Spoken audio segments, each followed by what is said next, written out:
Bonjour à toutes et à tous. Je suis très contente de vous retrouver après cette période et cette absence estivale.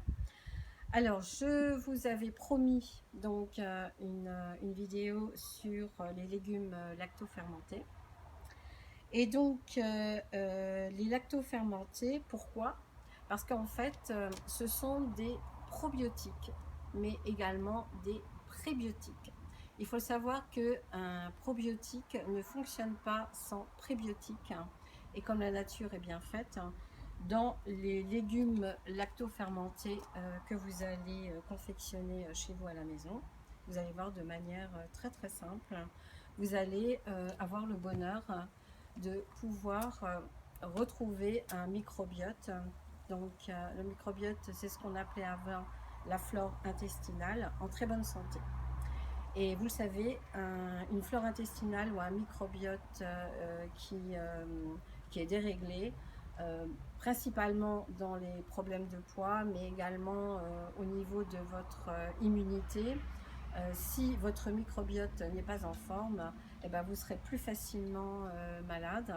Et donc on sait très bien qu'actuellement, c'est quand même quelque chose qu'il faut préserver. Voilà. Donc, comme d'habitude, pour voir l'article qui correspond donc aux bienfaits des légumes lacto-fermentés, je vous encourage à aller sur mon site mavienenéquilibre.com. Il y a une petite rubrique blog et là vous verrez donc l'article sur l'eau dynamisée et maintenant sur les légumes lactofermentés. Voilà, donc je commence. Pour faire vos légumes, il vous faut un bocal.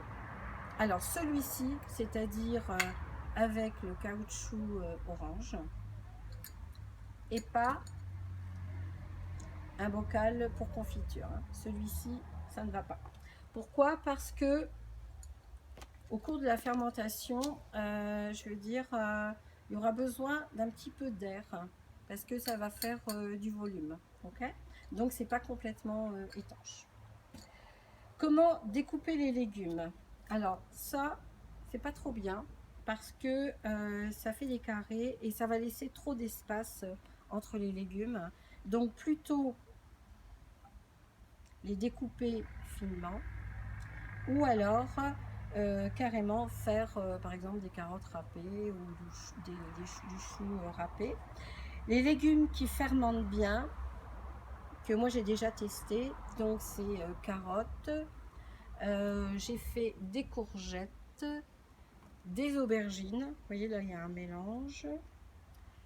J'ai fait des betteraves crues, c'est très très bon. Et j'ai essayé, là c'est des carottes, les branches de céleri, c'est très très bon aussi. J'ai essayé les poireaux, alors ça reste très dur, c'est pas très bon, enfin, en tout cas pour moi.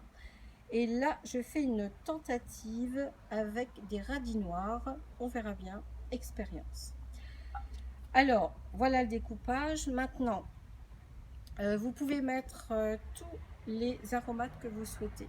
Là, moi, j'ai mis du poivre, j'ai mis de la coriandre, j'ai mis de la ciboulette. Voilà. Mais vous pouvez également mettre du persil, mettre des échalotes. Vous pouvez vraiment assaisonner comme vous le souhaitez et puis changer d'assaisonnement lorsque vous préparez vos légumes ainsi que les légumes. Vous pouvez les mélanger. D'ailleurs, je vous conseille de les mélanger. D'ailleurs, Delphine, vous en avez déjà préparé Oui. et vous m'avez dit que faire que des carottes, dites-moi un peu par rapport Alors moi j'avais fait que des carottes, ça a très bien pris, mais c'est les courgettes. Et là je viens de comprendre en vous écoutant que je l'avais mis dans un bocal à confiture. Ah, Donc c'est peut-être aussi pour ça que quand j'ai ouvert ça sentait vraiment pas bon, ça n'a pas bien fermenté. Et les betteraves, ça a très bien réussi aussi. bon bah super. Donc Avec le voilà. confirmation que ça À bannir, niet. à bannir. Voilà, c'est trop hermétique. Mm. Le légume, il a besoin de s'exprimer dans le bocal, donc en fermentant. Voilà. Donc le bocal, vous n'avez pas besoin de le stériliser. Vous allez simplement, je veux dire, le rincer à l'eau très très chaude. Okay. Et puis donc, une fois que vos légumes sont prêts, qui sont agrémentés comme vous le souhaitez, et bien tout simplement, vous remplissez votre bocal. Alors Delphine, on profite des 2 derniers jours de beau temps avant de se retrouver en octobre. C'est le moment de préparer nos bocaux. Puisque je vous l'ai pas dit encore, mais je vous ferai une vidéo par mois. Voilà, c'est dit. Engagement pris. Alors je prends également un ustensile en bois. C'est mieux par rapport à des légumes. Pour éviter l'oxydation? Oui, par rapport à l'oxydation, je trouve que c'est mieux d'utiliser. Alors vous voyez, j'écrase parce que en fait, moins vous avez d'air et plus vous aurez des légumes qui seront fermentés en bonne santé.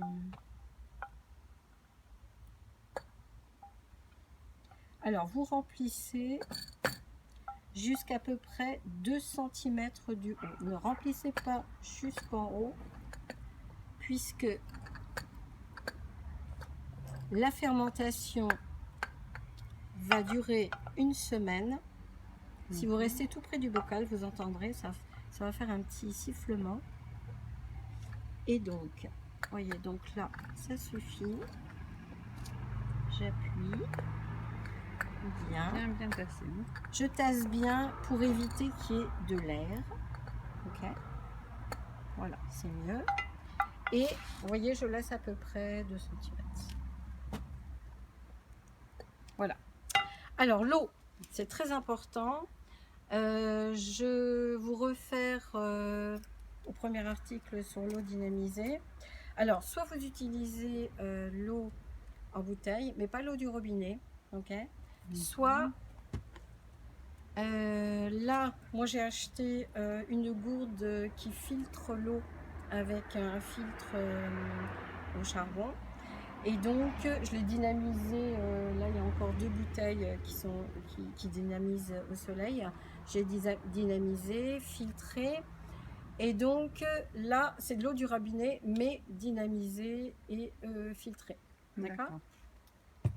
Donc, j'ai déjà fait la petite préparation. Donc, sur 1 litre d'eau, donc je répète, soit filtrée, donc du robinet, c'est encore mieux dynamisé, soit de l'eau en bouteille, mais pas de l'eau directe du robinet. Ok. D'accord.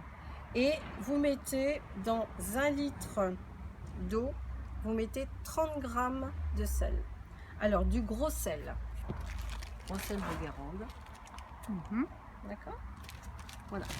Alors là aussi, faites attention, parce que moi, les premières fois que j'ai fait des légumes fermentés, en fait, j'ai pas fait attention à bien dissoudre les grains de sel. Ouais, donc, si l'eau, elle a, je veux dire, là, il fait chaud, et donc à température ambiante, je veux dire, le sel se dissout. Ouais, je pense si qu'il n'était pas bien dissous, c'est peut-être aussi pour ça que ma première recette, elle n'avait pas fonctionné. Peut-être aussi. Ouais, il n'y avait pas la quantité de sel suffisante. Voilà, donc sinon, bah, vous tiédissez un petit peu l'eau, vous la mettez un petit peu au soleil, mais quand vous mettez l'eau au soleil, toujours dans un récipient en verre, jamais avec du plastique, hein, parce que le PVC passe dans l'eau et c'est toxique. Alors, eh bien, écoutez, on arrive à la fin, donc je verse tout doucement et là, je dépasse les... Voilà, vous voyez, je vais jusqu'en haut. Et voilà.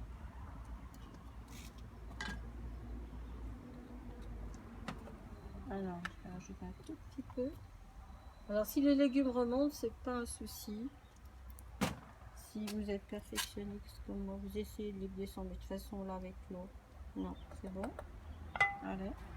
Vous fermez tout ça. Voilà.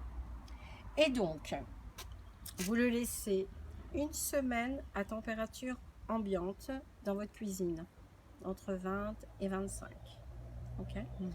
Et 3 semaines, vous n'êtes pas obligé de le mettre au réfrigérateur si vous avez une cave, donc un endroit qui est plus frais. Minimum 3 semaines. Alors je vous montre. Ça, c'est un bocal qui date du confinement. Donc je ne sais pas si vous voyez, mais c'était des betteraves rouges et des carottes. Vous voyez que les carottes, on les voit presque pas parce qu'elles sont vraiment bien fermentées. Ouais. Voilà. Ça, c'est un bocal d'aubergines aubergine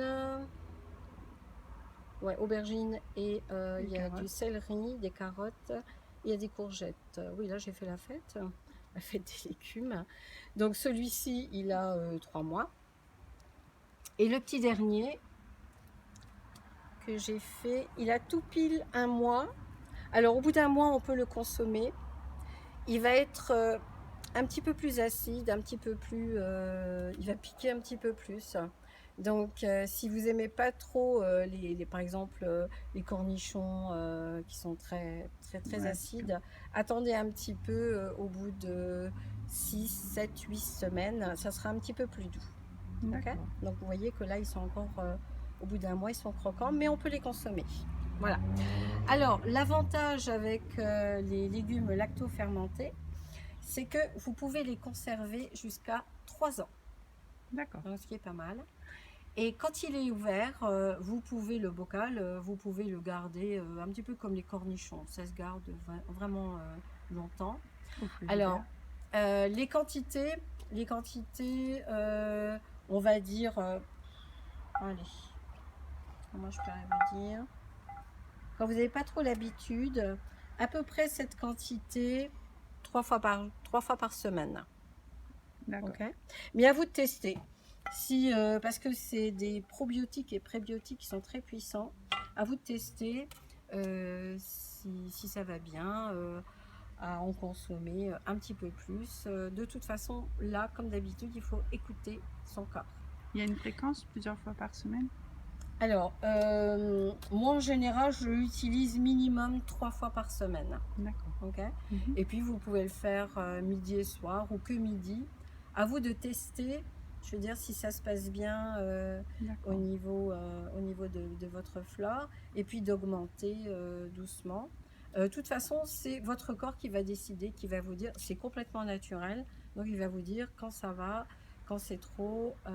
Mais de toute façon, un minimum de 3 fois par semaine, je pense que c'est une obligation. Voilà, c'est une obligation pour avoir une flore en bonne santé.